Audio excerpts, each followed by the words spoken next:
अगर आप इस अहम सवाल का जवाब चाहते हैं तो आपको इसे सुनना चाहिए।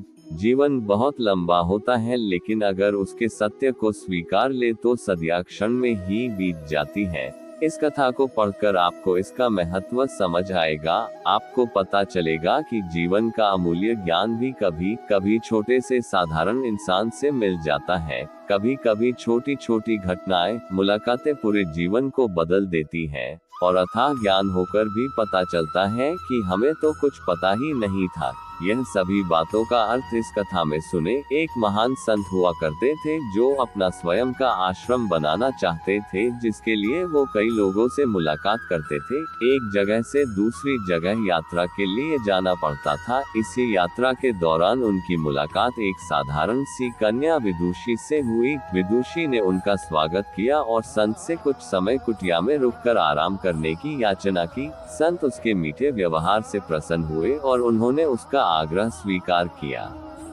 विदुषी ने संत को अपने हाथों का स्वादिष्ट भोज कराया और उनके विश्राम के लिए खटिया पर एक दरी बिछा दी और खुद फर्श टाट बिछाकर सो गई। विदुषी को सोते ही नींद आ गई। उसके चेहरे के भाव से पता चल रहा था कि विदुषी चैन की सुखद नींद ले रही है। उधर संत को खाट पर नींद नहीं आ रही थी। उन्हें मोटे नर्म गद्दे की आदत थी जो उन्हें दान में मिला था। वो रात भर विदुषी का सोच रहे थे कि वो कैसे इस कठोर जमीन पर इतने चैन से सो सकती हैं। दूसरे दिन सवेरा होते ही संत ने विदुषी से पूछा कि तुम कैसे इस कठोर धरा पर इतने चैन से सो रही थी। तब उसने बड़ी सरलता से उत्तर दिया, हे गुरुदेव, मेरे लिए मेरी ये छोटी सी कुटिया एक महल के समान ही भव्य है। इसमें मेरे श्रम की महक है। अगर मुझे एक समय भी भोजन मिलता है तो मैं खुद को भाग्यशाली मानती हूँ।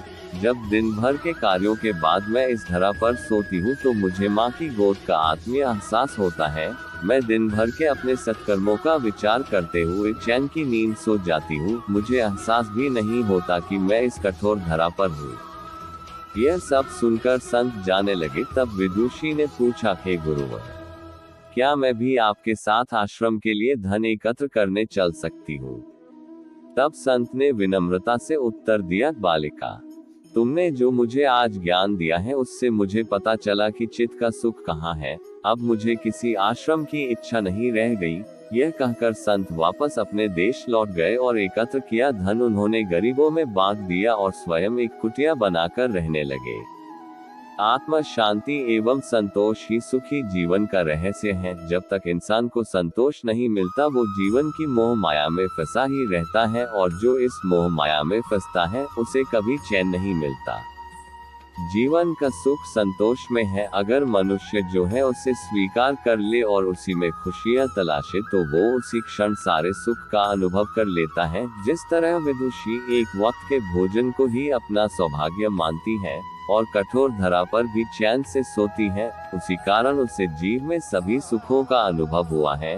वही एक संत बैरागी होते हुए भी खाट पर चैन से नहीं सो पा रहा था, क्योंकि उसे अपने पास जो है उससे संतोष नहीं था। जिस दिन उसने यह सत्य स्वीकार लिया, उसे एक कुटिया में भी अपार शांति का अनुभव होने लगा।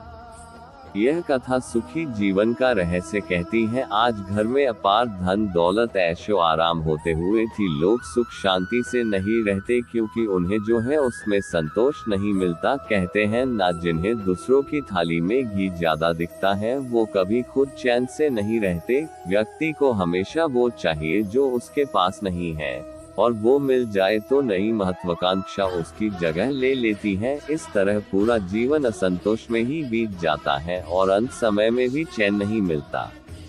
अतः संतुष्टि ही जीवन का मूल मंत्र है। अगर इंसान में संतोष है तो कोई डैक उसे तोड़ नहीं सकता। यही है जीवन का रहस्य। अगर आपको यह कहानी अच्छी लगे तो कमेंट अवश्य करें। हम रोज आपके लिए ऐसी ही कहानी लेकर आएंगे।